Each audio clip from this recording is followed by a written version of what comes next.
So you do come back after I beat the league again. Neat. Welcome back, everyone, to Let's Play Pokemon Let's Go Pikachu, the grand finale of this series.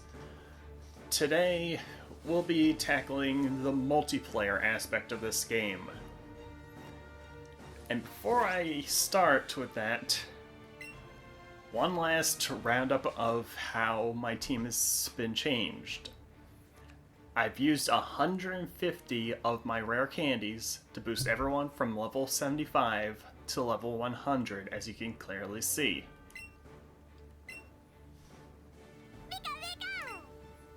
And as you can see, the stats have skyrocketed.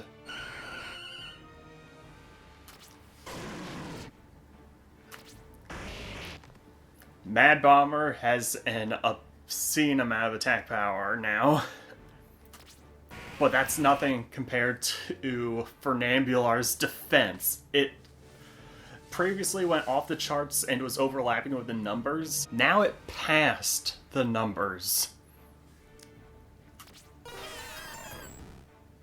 And Mythbuster's pretty balanced all around. Also, oops, wrong button. Okay, this has always been perfect across the board, but now everyone has perfect stats now. You might be wondering how I did this. Well, I went to Mina for a few days and found her at the docks in Vermilion City and won bottle caps from her. After every time that you defeat her, she gives you one bottle cap. I used a few of those on Bug Magnet to max out his stats through hyper training at the daycare center.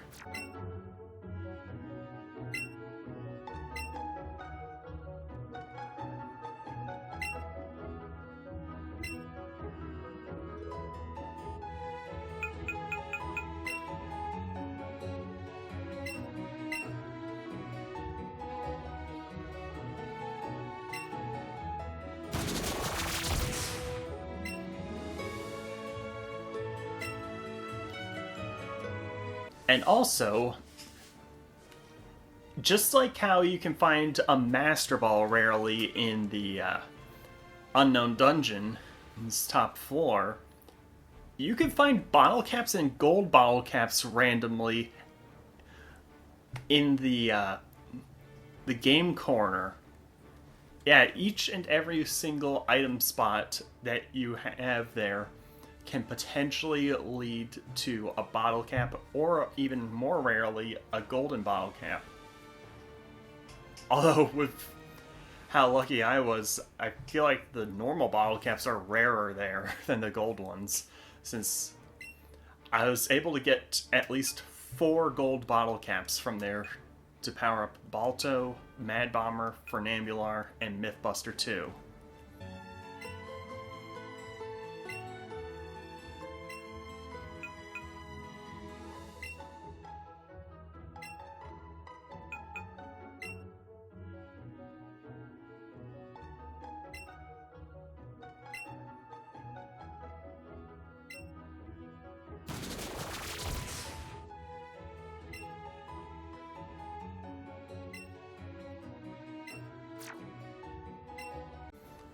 Bug Magnet was the only one that I used regular bottle caps on. So,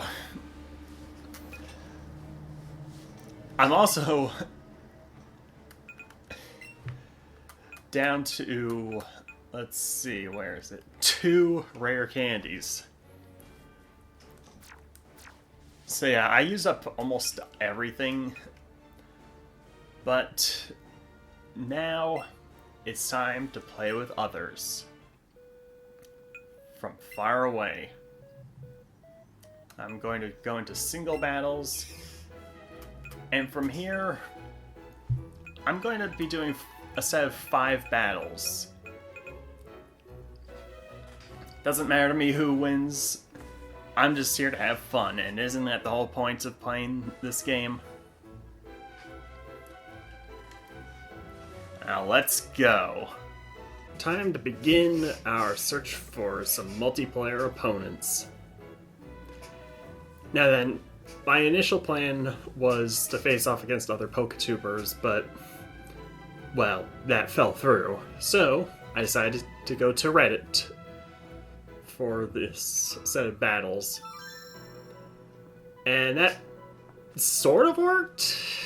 I've got 5 opponents here today, starting off with Ferris. The rules of this is it's a single elimination, maximum of 6 Pokemon, preferably the ones that you beat the league with.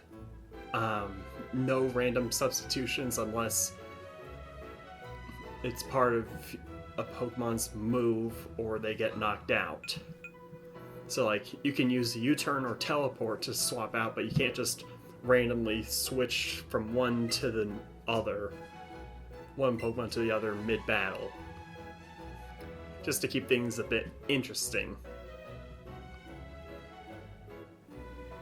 Now then, it does take a little bit of time with online communications. I don't have the best of Wi-Fi, but at least I was able to get 5 working battles to go on.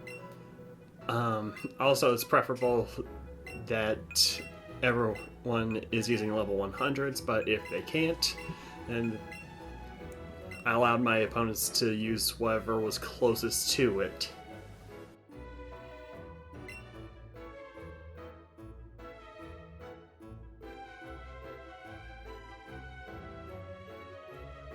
Now, let's begin with our first battle, a full 6-on-6.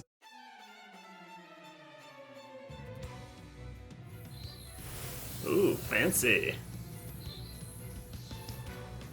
And Ferris with Eevee. We've got a very common fashion sense here with our trainer outfits. So first off is a Rhydon, level 82, versus Bug Magnet. I'm weighing my options. I figure, might as well go with Petal Dance. It's super effective against both of Rhydon's types. And let's see. What will Ferris do here?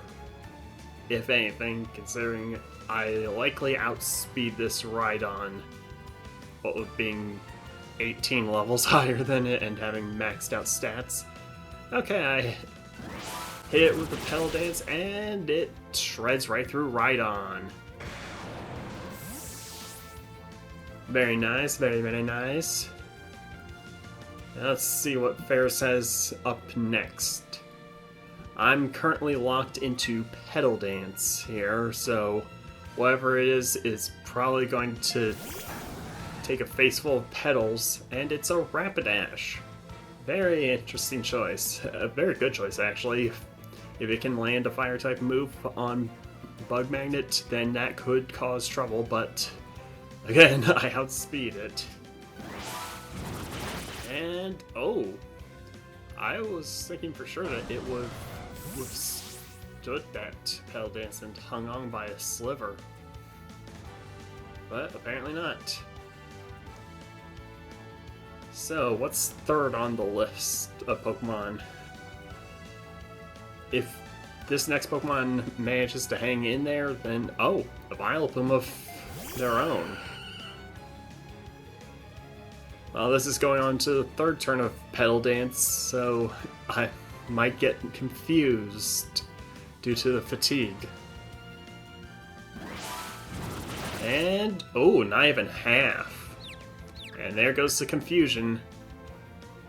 Now let's see. Ooh, Moonblast. That's a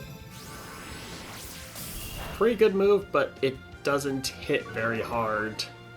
But I do lose some special attack, and that's actually a very good play considering Bug Magnet is a special attacker. So I follow up with a Moonblast of my own. I don't know why I chose that. Especially considering I know that Sludge Bomb is objectively the better move. I just forgot about my battle with Perfect, I guess, during the Master Trainer video. Why do I keep going for Moonblast? And as we can see, Ferris's Vileplume hit me with a Mega Drain to heal off some of the damage that I had dealt. And, oh, got hit by Confusion again. And some more Moonblast damage, but I'm barely even at a quarter of my health lost. It's a staring contest between the Vileplumes. Oh, and Bug Magnet finally snapped out of Confusion and hits with his own Moonblast, taking the opposing Vileplume down to a third of its health, but it heals off a bit with Mega Drain. Not much, though, considering it's not very effective. So I decide to go with Hyper Beam. A very powerful attack that is sure to knock out this Vileplume.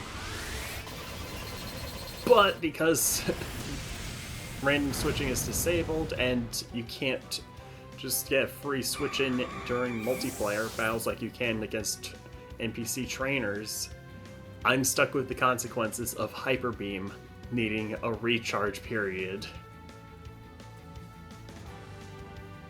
Let's see, what is Ferris's next Pokemon?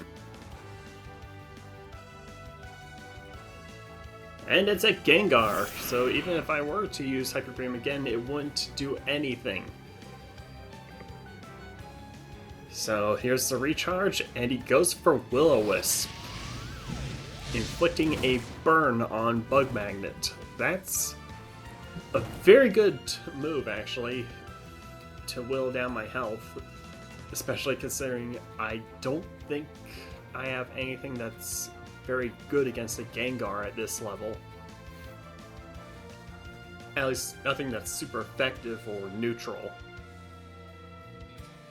I believe I went for Sludge Bomb, did I? Or was it Moonblast? I like how there's just a random Pokestop in this arena. Okay, so I went with Sludge Bomb. It took out a third of his health. And was that Dark Pulse? Okay. Let's hit him with a Moonblast, then. That ought to do more than the doubly resisted Sludge Bomb. And, ooh, it brought him down to a quarter of his health. Shadow Ball. That's probably the most damaging move that he could have done on that turn. And adding on the burn damage, Bug Magnet is down to less than half now. But I think that Bug Magnet can survive for long enough to take out this Gengar at the very least.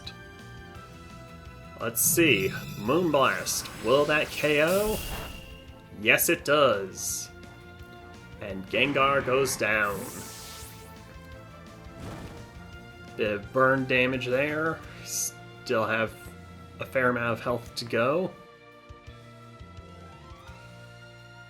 And what is Ferris's fifth Pokemon? It's Golduck! At this point, I don't want to be locked into Petal Dance, so I believe I go for the Sludge Bomb. So let's see what Golduck has up its sleeve. Its non-existent sleeve. So, Sludge Bomb hits and takes it down to the red and poisons as well. I don't think I've ever poisoned with that move. Ooh, a direct hit with Psybeam. First super effective hit that I think Bug Magnet's been hit with, and some poison damage and burn damage all in the same turn. What do I do here? I go for the Moonblast to finish off Golduck. And I believe... Is Golduck faster?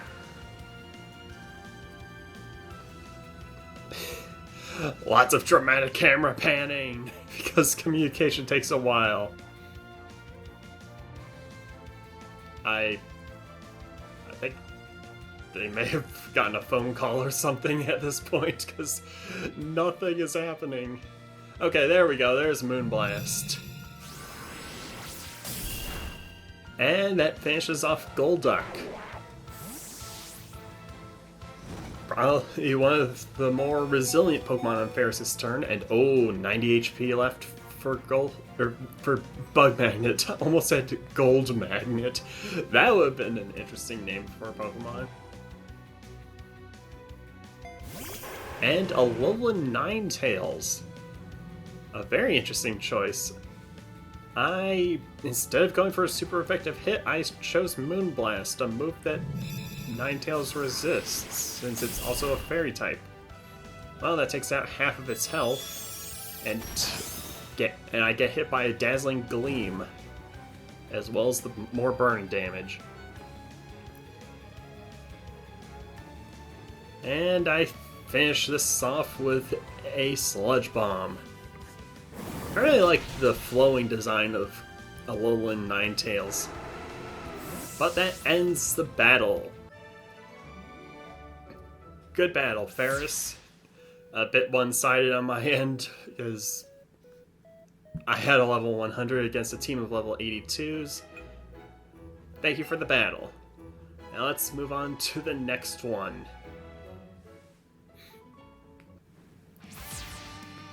Against Ciaran? I'm not sure how to pronounce that. But now, let's see, a full 6-on-6, and his Pikachu looks almost identical to Thor, aside from the headwear. And he sends out a Dragonite, a very powerful opponent. And I just happened to lead with Fernambular. That was not on purpose, and I see that Dragonite is not quite at level 100. Probably didn't have enough rare candies or anything, but I one-shot Dragonite with an Ice Beam. Doubly super effective due to Dragon and Flying being weak to Ice. Alright, Lightning Chew. Oh, he sends out his Pikachu. Very nice. So, I decided to go for a Tri-Attack. See what happens with this. And he survives it. I finally freeze something with Tri-Attack. And his animations just fully stop. He just turns into a statue and frozen. Aside from when he gets hit with a surf. Oh man, aside from his hat, that is a one-to-one recreation of Thor right there. But yeah, Lightning Chew goes down. And, he sends out a Mewtwo. I forgot to mention that Mega Mewtwo is banned as one of the rules, because it's just how OP that it is. Both versions of Mega Mewtwo. And, he takes that Surf like a champ and lets loose a Psychic that takes out a quarter of Fernambular's health. So let's see how Hydro Pump will handle it. And it's a direct hit. I'm keeping that streak of not missing with Hydro Pump alive. Oh man, that's such a cool fainting animation for Mewtwo. He hasn't fully collapsed, he's still holding his ground. Literally. Alright, now it's another Golduck. 2 in one day. Tri-Attack's the most viable option I have. It resists all my water and ice moves. Who knows, so I might paralyze or no effects. And he hits Fernambular with a Toxic. It's probably hoping to go for the long game here with Toxic. In 8 turns, Fernambular will faint due to poisoning.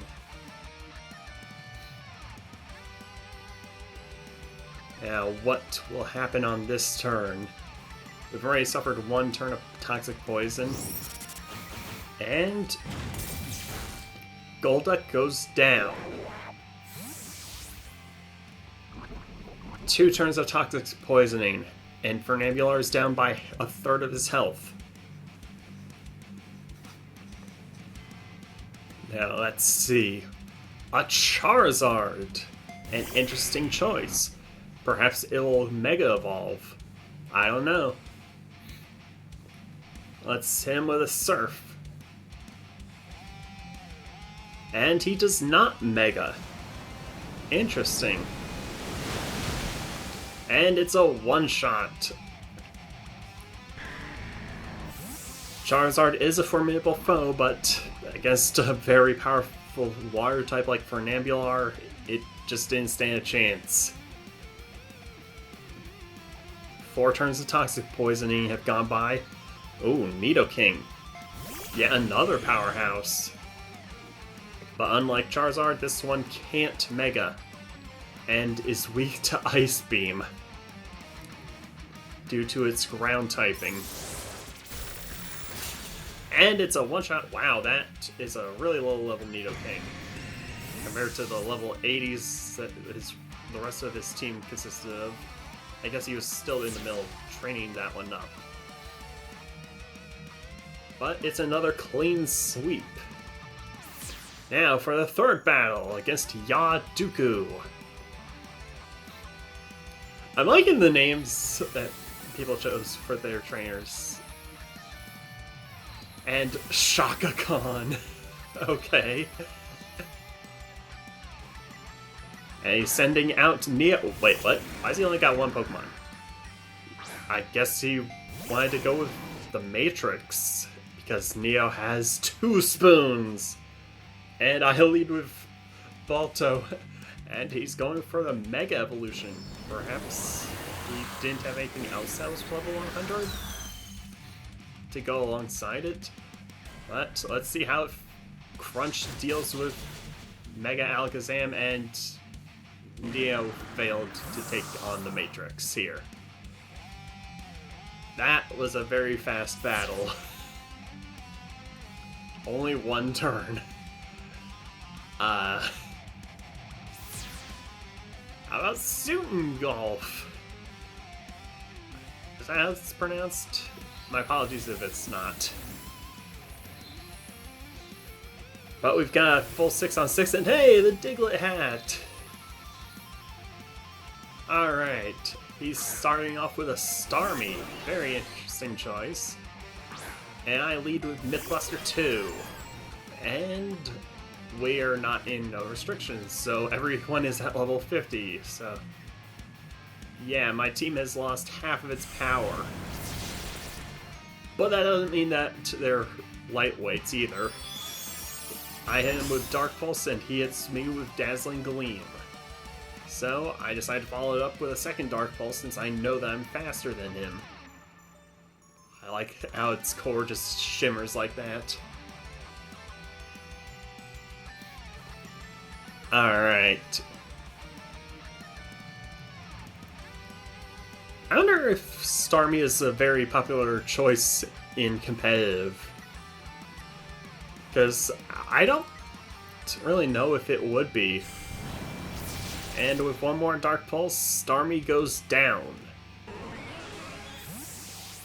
Very nice. Good job, Mythbuster 2. And I believe that, like,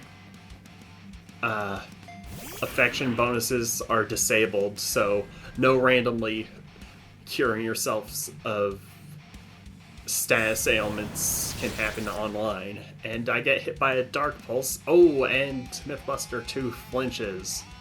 So, yeah, there's no way that I'll be able to hit him with Psychic on this turn, as Mythbuster 2 goes down to another Dark Pulse. So let's see, I go with Mad Bomber. since I believe my best bet here would be for a super effective same type attack bonus Earthquake. I could have gone with Balto and Crunch, but I believe that Mad Bomber would do much better with Earthquake on this.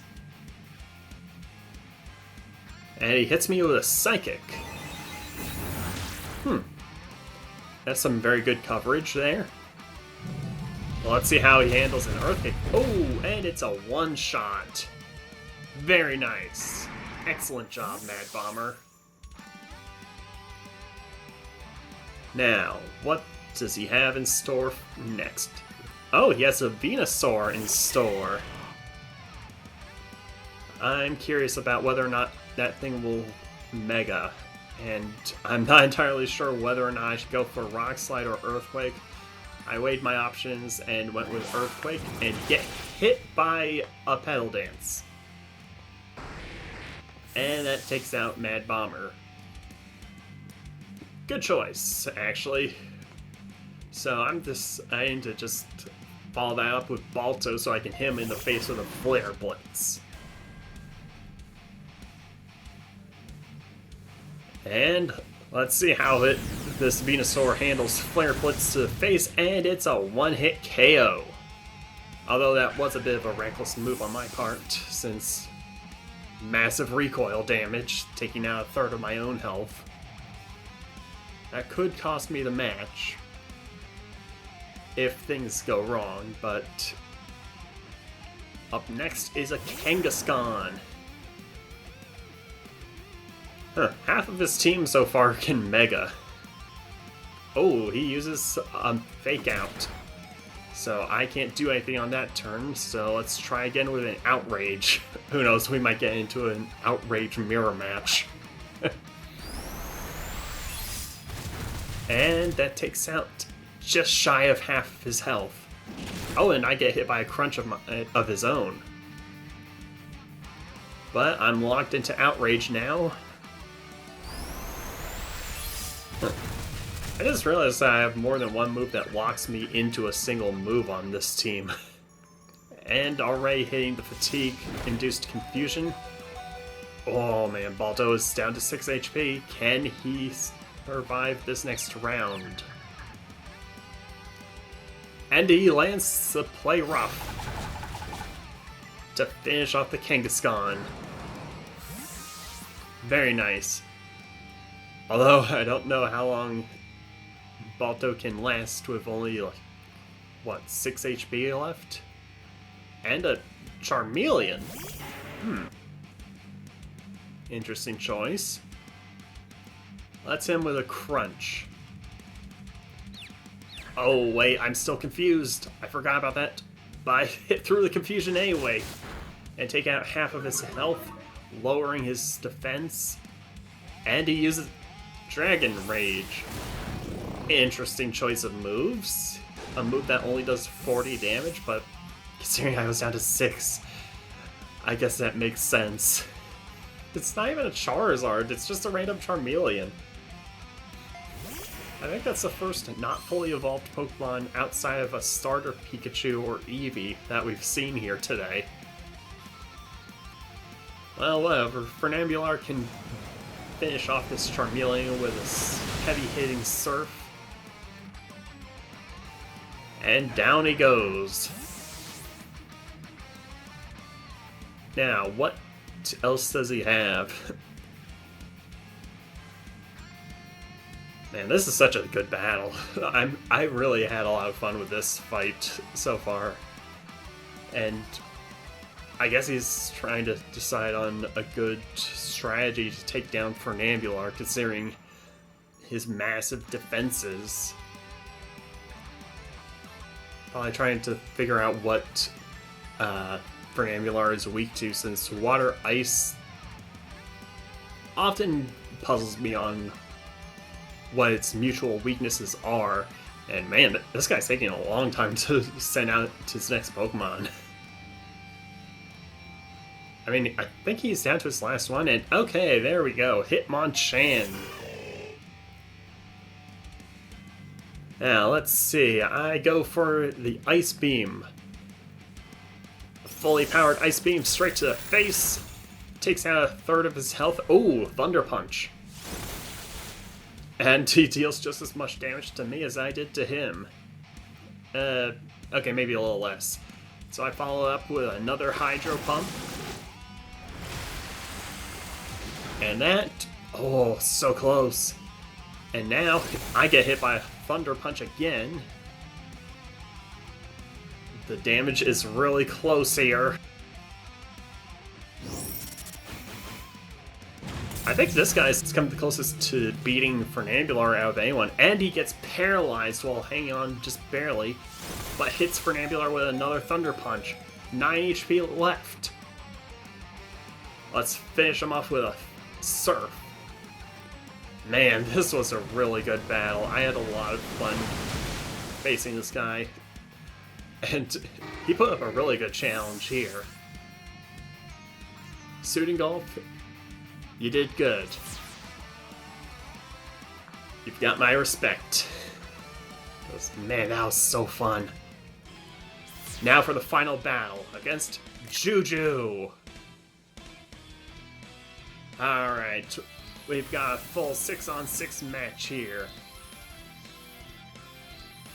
Versus Juju and his Eevee. Everyone seems to love the police outfit. And he starts off with his partner Eevee. And I lead off with Thor, my partner Pikachu. We've got identical outfits on, and I decide to start off with a Brick Break to the face. And that takes out roughly half of his health. And he hits me with a Sizzly Slide, one of Eevee's, the partner Eevee's unique version exclusive moves, and that hits with a Burn, cutting my attack power in half. So I retaliate with Zippy Zap. That barely did anything. And now for a Grass-type Sappy Seed. Yeah, that's why I'm pretty sure we're just showing off each other's version-exclusive moves here, because that is another one for Eevee. I think Eevee gets like 8 exclusive moves, as opposed to Pikachu's 3. So I decided to go up again with Zippy Zap. And Sappy Seed induces a Leech Seed effect, so he gets healed at the end of each turn. And that move is its Water-type exclusive move that effectively... Oh, double healing! That acts like a Water-type version of Mega Drain. He's getting more health back than I can take it down, and Thor is running low on health, so I show off one last exclusive move with Floaty Fall.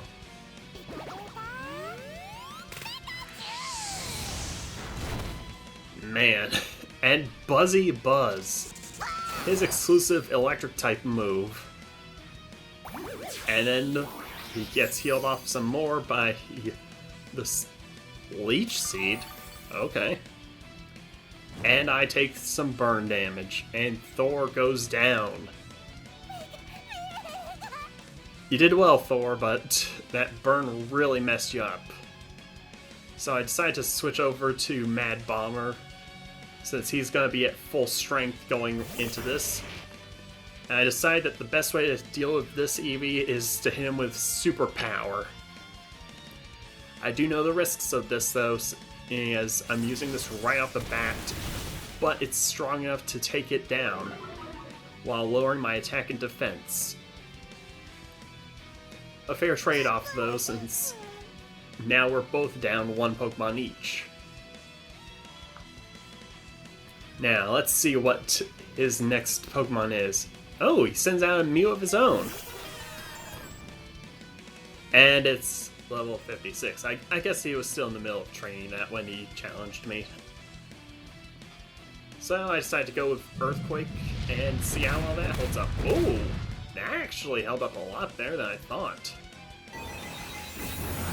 A Psychic to the face, takes out barely any of Mad Bomber's health, because his special defense is just that high at this point. So one more Earthquake will take out that Mew. I like how so far we've effectively had two Pokemon in both of our teams that matched up.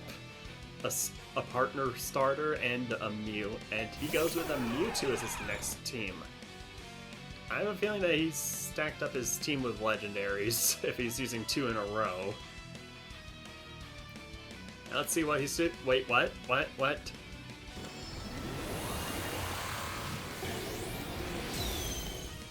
Okay, so this guy decided to ignore the rule of Mega Mewtwo being banned. So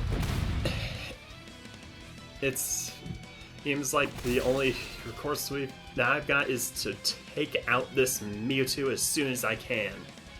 Now I'm weighing my options, see whether or not Earthquake or Explosion is the better move, and I feel like Mewtwo here has too much health left over to explode on just yet. I can withstand one more Brick Break, but just barely. Now let's take this thing out.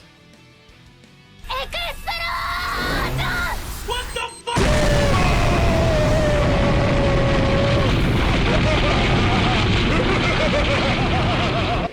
A sacrifice play that I will gladly make if it means taking out a Mega Mewtwo as early as this in the battle. Because if left unchecked, that thing will sweep through your team. Like, prior to doing this whole challenge run of online battles, I came up across a Mega Mewtwo, and it just wiped out my entire team aside from Mad Bomber, and I just couldn't win that fight. And so he sends out a Zapdos, and I take out half of its health with Psychic, and it uses Fly? Well, it's definitely a move we haven't seen so far in this playthrough. I wasn't expecting it to use Fly, though, but... well, that's one more move that we haven't seen before. And hey, that is a unique move, so it does protect him for a one turn. And I don't think I have anything that can hit someone that's flying. Okay, he's almost down, so I decided Mythbuster isn't the right choice for this fight, so I'm gonna switch out with U-Turn. Gives me a free swap out as well as taking out the Zapdos, so I might actually be baiting him a bit by choosing my next Pokemon here, since I choose Fernambular. That wasn't my intention with Fernambular when I actually chose him, but now that I think about it, that is a smart choice to bait out his next Pokemon, since he could choose something that's super effective against it. I mean, for all I know, he might have a powerful Grass type up next, and he sends out an Articuno. Okay, that's the opposite of what I thought he would do. The Battle of the Ice Types. A legendary bird versus a glowing clam. Quite the matchup. Well, Surf's up. See how much that does. Ooh, it does about a third of its health, and he hits me with an Ice Beam. What? Why would he go for an Ice Beam? That's literally the worst possible move he could have made there. Now I follow that up with a Tri-Attack, and with Fire, Ice, and Lightning, taking him down to about half, and he goes with a Fly as well. Okay, just gonna have to waste a Tri-Attack for this turn, and take a Flying Articuno to the face and barely take any damage from that at all. Let's hit him with one more Hydro Pump for good measure. Will it survive or will it go down? And... oh, it survived. but misses a Blizzard. Wow, the two moves with low accuracy, mine actually hits. And Ice Shard, is that a priority move? Because I don't really remember what that move does off the top of my head. It's probably a priority move, but I finish off the Articuno with a Surf. And yeah, so far this guy's team has been pretty heavily legendary stacked. I think he's only got one more Pokemon left, and if he is stacked on legendaries, then yep, he's got Moltres. I've seen a lot of Moltres in this playthrough, now that I think about it. The one in the story, that random one on Route 11, and now this one. And oh, it just barely hangs in there. And he hits me with Air Slash. That's not something that I would have picked for a Moltres, but okay, that's something unique. And because it has barely any health left, I go for an Ice Beam to finish off the Moltres. Good battle, Juju. That was really fun. I hope you guys enjoyed.